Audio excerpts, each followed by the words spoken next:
We are back with another unconformed match review, Liverpool versus Manchester United. And to say that I'm disappointed is an understatement. That's one of those games that Man United didn't deserve to win, but Liverpool didn't deserve to win more. So, congratulations to Manchester United fans. You guys got that victory, and just finding out that you guys got Coventry into the next round as well.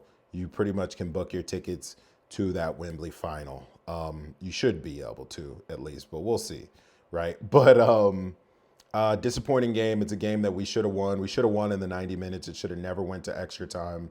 Liverpool gave that game completely away, and I'll say the turning points were definitely when Gakpo and Bradley came onto the field for Robertson and Mohamed Salah. I think taking those two off and putting those two on really dug our grave early. Garnacho's eyes lit up when Bradley came on because that was just a new person that he could test, and he tested him. So much so that Rashford almost played like a second winger on that left-hand side for a lot of extra time and gave Bradley a lot to think about, a lot to worry about, which in turn gave Kwanzaa so much to worry about and to think about, which in turn gave Callagher so much to think about and to worry about. Those three, they had a bad game today. I'm not going to sugarcoat it. I'm going to be honest there. They had a bad game today. It's unfortunate because they've played so well this season, all three of them. They're young, they're hungry, they're ambitious, but I think this will be a learning opportunity for those three. I think this is one of those games that Allison comes in and he wins you this game. Some of those goals, especially that Anthony goal with his right foot, his weak foot, that kind of just rolled in slowly. Allison stops that goal. I think Allison also stops that Rashford goal, which is pretty much slotted almost directly at Callagher. It's like down to his left-hand side. He didn't corner it, right? Which is tough. And this is not me slandering Callagher. You guys know how much I think, how highly I think of Queeman Callagher. And I think he could be a top goalkeeper, but I think this is definitely going to be a lesson learned for him in this match, especially for Connor Bradley. And I think this game really highlights the significance of us being at full strength if we're really trying to win multiple trophies this season. I think Trent has to come back. He has to get back into this side, and I think Allison has to get back into this side as well, because you would want Allison, in my personal opinion, the best goalkeeper in the world. I mentioned this in the last video, in between the sticks in crunch games like this.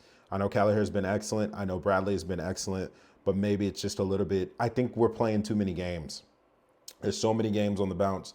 So big game after big game after big game. Essentially, every game is a final right now. And I think the pressure and the intensity is getting to a lot of these youngsters, and they're starting to look tired. And you have to think, did we play too many first team players during the midweek? Did we go too strong against a side we were already through on, right? Because a lot of our first team players, Maka, Indo, they looked leggy towards the end of that extra time. And I know it is extra time, but you got to keep in mind, we've played a lot of cup football in the past, 2-3 weeks. It's been a rough, handful of, like, a month essentially of just game after game, big game after big game after big game. And I think it's finally catching up to us. But it's a game that we learn from. I think we pick ourselves up and we go again after this game. We have to, as Liverpool supporters, we got to get behind these boys. They need us more so now than ever. I still think we're in a great position to do something really special this season. I think we still are in the mix for that title, obviously. We're still heavily in the mix for the Europa League with a favorable draw with Atalanta. The treble is still very plausible. And I know there's going to be a lot of Liverpool fans that are going to be bummed out by this result. They're going to be disappointed. They're going to be writing off, this team. But let's not forget what they've already done against all odds. We can't write this team off. This isn't a game that we just got absolutely destroyed in. This is a game that we gave away. It's looking like last season's, Liverpool, and the season before that Liverpool, where, we would be handling games and then we just leak goals, right? So I think this international break is poorly timed, but well timed at the same time. It's well timed if we lost, which we did today, and it's poorly timed if we won, which we didn't. So I think we dust ourselves off again, we regroup, and we go again. I can't blame Klopp. I can't blame any of the team. They all gave their all. They've been giving their all these past handful of weeks. But I can call out who has bad games. And Connor Bradley had a bad game. Kelleher had a bad game. And Gerald Kwanzaa had a bad game. And Gakpo had a shocker. Is he the reason why we end up losing that game? I think a lot of times when he comes on, I think there's a little bit of confusion because he doesn't really have a position, right? He plays center, he plays right wing, he plays left wing. He's really favored on the left wing, but we have Diaz there, right? So it's hard to really displace him there. And I think he just brings a little bit of confusion and chaos a little bit when he comes onto the pitch, and he doesn't make very good decisions, and he carries the ball for a little bit too long, which is not the Cody Gakpo that we knew, that we bought and was on fire in that first season and in that second season. So I think we take some time to regroup. I think Klopp has a really, really intense team talk probably going on right now.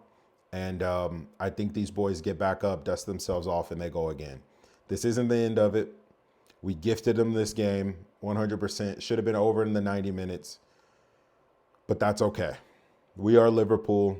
We have to stand by our slogan, you never walk alone. We got to get behind these boys, and we got to show them our full support, especially in Klopp's final season.